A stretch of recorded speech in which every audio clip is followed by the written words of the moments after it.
ইনশাআল্লাহ ফেব্রুয়ারিতে নির্বাচন হবে। আজকেই আমাদের সরকারের তরফ থেকে বলা হয়েছে ফেব্রুয়ারির প্রথম সপ্তাহে নির্বাচন হবে এবং আমার দৃঢ় বিশ্বাস ইনশাআল্লাহ বিএনপি দেশের মানুষের মেজরিটি মানুষের বিপুল ভোটের মাধ্যমে ভূমিদস্যু বিজয় হবে, দানের শেষ বিজয় হবে, আমি সেটা বিশ্বাস করি।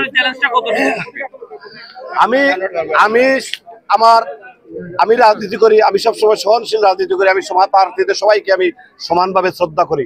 আমি আমার ভীষণটুকু বলবো, আমি কারো সমালোচনা করবো না। আমাদের কর্মীদেরকে বলেছি কারো বিরুদ্ধে কোনো ধরনের সমালোচনা করা যাবে না, কোনো ধরনের ফেসবুকে লেখা যাবে না, শুধু আমাদের ভীষণটুকু লেখবা, শুধু আমাদের ভীষণটুকু বলতে হবে আমরা কি করব মানুষের জন্য।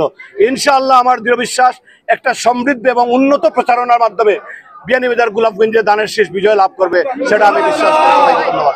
আমার দৃঢ় বিশ্বাস ইনশাআল্লাহ অচিরেই সকল ক্যান্ডিডেট আমাদের সাথে এসে কাজ করবেন, ওনারা প্রতিশ্রুতি দিয়েছেন। কারণ বিএনপি দানের শেষ হচ্ছে বিএনপির প্রতীক, দানের শেষ শহীদ জিয়ার প্রতীক, দানের শেষ বেগম খালেদা জিয়ার প্রতীক, দানের শেষ তারেক রহমানের প্রতীক। এই প্রতীকের সাথে কারো ধরনের কোনো বিরোধ হতে পারে না ইনশাআল্লাহ। এটা আমার ব্যক্তিগত কিছু না, এটা দানের শেষ দলের প্রতীক। এই দলকে যারা ভালোবাসবেন, দলের প্রতি যাদের আগ্রহ আছে, দলকে যারা মূল্যায়ন করবেন, অবশ্যই তারা সেখানে সাহায্য করবেন।